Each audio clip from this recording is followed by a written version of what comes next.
Good day, everyone. Hope you're doing well. Today's 10 interesting facts is on 7 of 9, or Annika Hansen. I find this person a very interesting character, so I am excited to see different facts about her.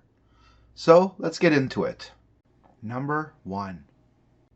Annika was born in 2350 on stardate 25-4-79 at the Federation Tendara colony as the only daughter of exobiologists Magnus and Aaron Hansen. Number 2. During her childhood, she never visited Earth. Her favorite color growing up was red. At the age of 6, Annika once stayed with her Aunt Irene. Her favorite treats were strawberry tarts, which Irene used to coax Annika out of the guest room in which she locked herself. She was very strong-willed and did not hesitate to point out if the strawberries used to baking the tarts were not perfectly ripe. And at one point in her childhood, she wanted to become a ballerina. Number 3. Annika's parents were exobiologists, investigating the existence of the Borg. After a great deal of persuasion, the Federation granted the Hansens the use of the USS Raven, a small long-range craft, to aid them in their investigation. In 2353, they took Annika, then aged 3, along with them. They spent a good deal of the time aboard the Raven in search of the Borg. Annika celebrated her 3rd birthday aboard the ship. Number 4. Their research came to an abrupt end in 2356 when an ion storm struck the Raven. The ship sustained damage, including, most importantly, damage to the multi-adaptive shielding, which went offline for 13.2 seconds. This left them exposed long enough for the Borg to detect them and perceive them as a target for assimilation. The Hansens tried to evade pursuit by masking the Raven's warp trail, but the Borg still managed to pursue and find them. They and their daughter were promptly captured and assimilated near the Bumar space. Naturally, the experience was traumatizing to Annika. Number 5. Annika was placed in a maturation chamber, where the hive mind began to restructure her synaptic pathways and purge her individuality. She emerged as a Borg drone 5 years later, in 2361. The turmoil of having been forcibly assimilated replaced with order, and spent the next 13 years in the collective with the designation of 7 of 9. As a drone, she assisted in the assimilation of millions, from individuals to entire species. She personally assimilated many individuals from a variety of species including humans, Klingons, Ferengi, Bajorans, Bolians, Krenim, and Cardassians.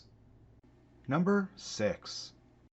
In early 2368, 7 of 9, along with 3 other drones and the Unimatrix, crash-landed on a planet in the Delta Quadrant. The other drones, who were assimilated as adults, began to regain their identities upon being severed from the Borg collective. But 7 was frightened as she knew nothing else but life as a drone. She forcibly linked the other drones together into a temporary collective in order to suppress their identities, and they were retrieved soon after. 7 of 9 remained a Borg drone until 2374 when she was liberated. Number 7. The Dr Voyagers' holographic chief medical officer was able to remove most of her implants and restore most of her human appearance. But her long-term assimilation meant that she had some parts that were vital to her survival, and they couldn't be removed. She also refused to be called by the name Annika Hansen, as 7 of 9 was the designation she had always known.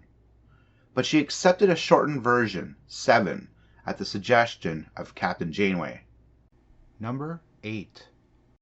7's real first food after being severed from the Borg collective was Kadra Cobb. She also developed a fondness for strawberries, left over from her childhood. Number 9. As a former drone, Seven had considerable superior physical characteristics over most humans.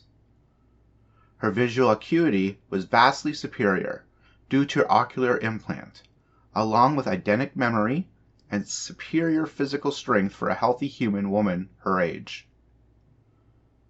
As for her regular human senses, they were more acute than the average humans as well. Her heart and respiratory system were completely reinforced. She was also much more resistant to injury and many forms of radiation, including chronoton and subnucleonic radiation that would quickly kill an ordinary human. With her Borg implants, she was also able to serve as a physical host to any holographic character, who then had full access to her biological senses. Her enhanced Borg physiology also had its downside, such as being prone to malfunctions or failures, or receiving unwanted transmissions from the Borg Queen or other Borg devices. Her powerful nanoprobes were highly sought after, and in the Ferengi market each sold for 6 bars of latinum. When she was once experimenting with the nature of individuality and intimate relationships, experiencing a host of strong emotions unfamiliar to her, her cortical node shut down as a fail-safe mechanism to deactivate drones who started to regain their emotions. Number 10. Sometime after Voyager returned from the Delta Quadrant, Seven joined the Fenris Rangers, a peacekeeping force that operated along the Romulan neutral zone. In 2386, a woman that Seven worked with at some point lured Icheb into an ambush while he was on a mission for the Rangers near Demanta.